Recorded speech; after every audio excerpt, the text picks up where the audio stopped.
Hello, beautiful souls. I always find myself making videos at the strangest times. I'm outside moving dirt around. We put in 16 yards of topsoil at my house today, or yesterday, and then today is just the last little bit of spreading it. But I was doing that and then was like, oh, talk a little bit about what's happening right now.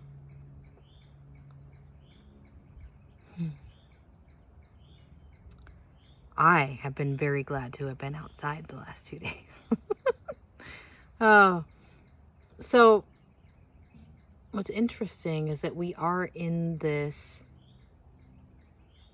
battle, spiritual battle.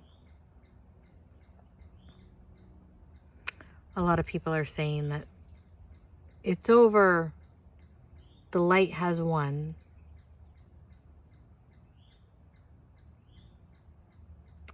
And, you're going to believe whatever you want to believe, but let me tell you what, that is not true.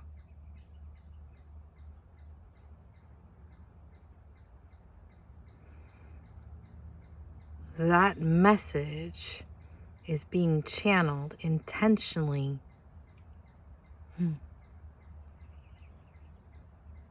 to get us to drop our guards and to be complacent. I will tell you that, in my years, how many now? It doesn't even matter.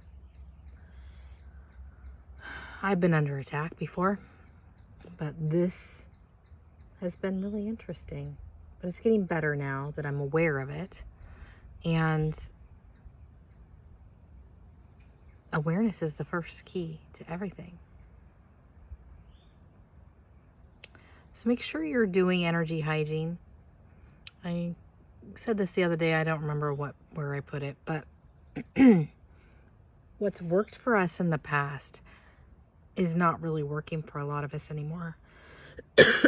We are like, okay, this is a weird thing that just popped in.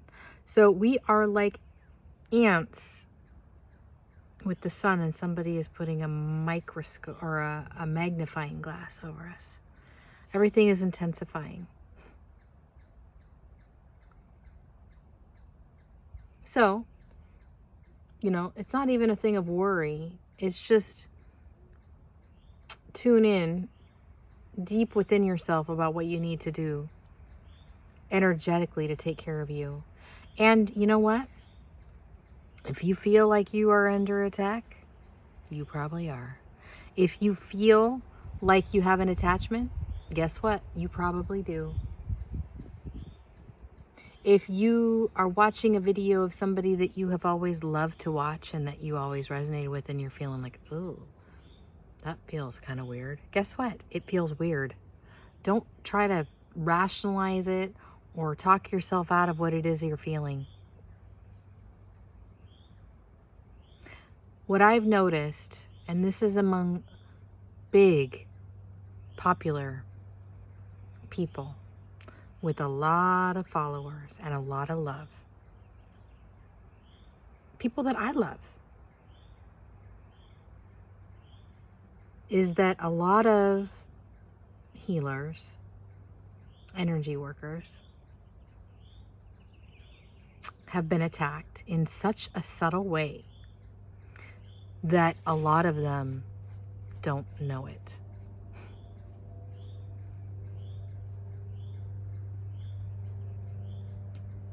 Especially the ones that are so, and this feels weird to say, but are so into sovereignty.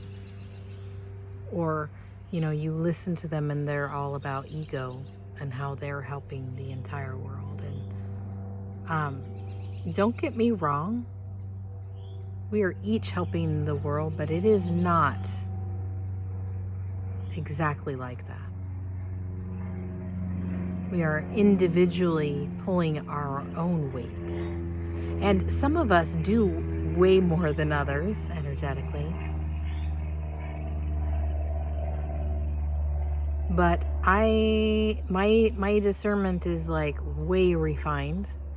And a lot of people are infiltrated, and they're infiltrated in such a way that a lot of what they're saying is true. A lot of it.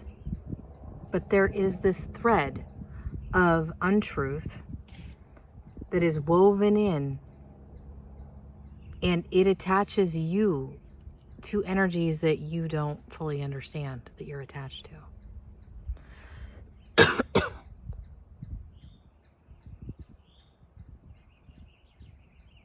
I get it. I've been struggling with my third eye now for years. There's been a veil over the top of it, a cage, all this stuff.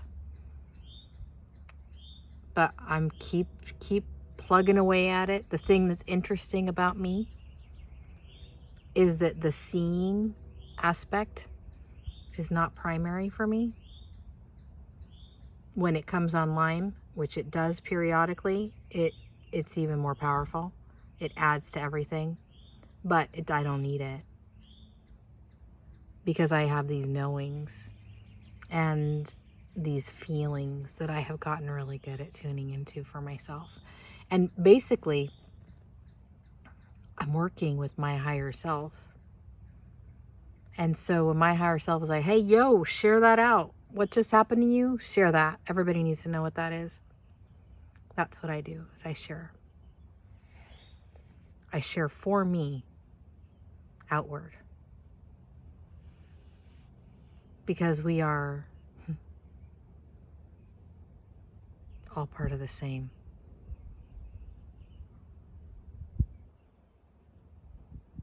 All from source. All fractals of divine light. Beautifully crafted through all these experiences. And a lot of us are struggling right now. What I've noticed is whatever your deepest wound is, guess what's coming up? Mine's abandonment over lifetime to lifetime to lifetime. And so it's showing itself not in a typical way. I mean, I've done a lot of work surrounding abandonment, but it's showing itself up in a bit of a different way. And I'm being asked to make some decisions.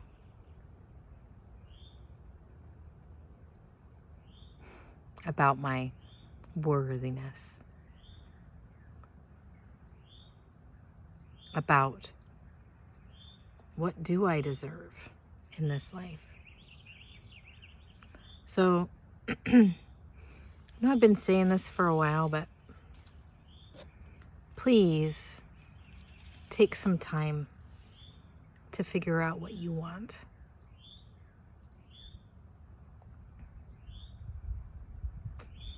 Write it down. Write it down as if it's already here now. Dream big. If your life was perfect? And it's funny because I was talking to my friend Cindy today and she said the same thing. But if your life was perfect, what would it look like? And don't say it would be, say it is. And then go to this place of gratitude that it is happening now. And thank you, Cindy, for reminding me. You know, it's funny. I really need to spend more time doing that myself. And not just for the new moons. Because, you know, having something to focus on is what it's all about. Because whatever you are focusing on is going to get bigger.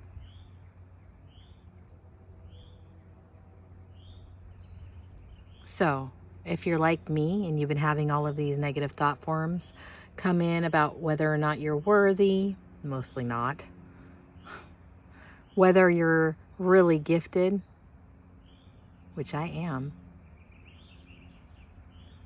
but it's all this self-doubt. as I focus on that, it perpetuates more and more and more self-doubt. So pay close attention to that in your life, or however it's coming in. I am usually not prompted to make a video like this unless it is a collective issue. Anyway, I'm gonna go get back to my dirt. And I got a nice little blister here. But yeah, I'm gonna finish my dirt. It's supposed to rain tomorrow. Hopefully mow. And since it's raining, I will focus on that list. The things that my perfect experience, whatever that is, in all ways that I want to bring that in. Anyway, it's so windy. I love it. Love you guys.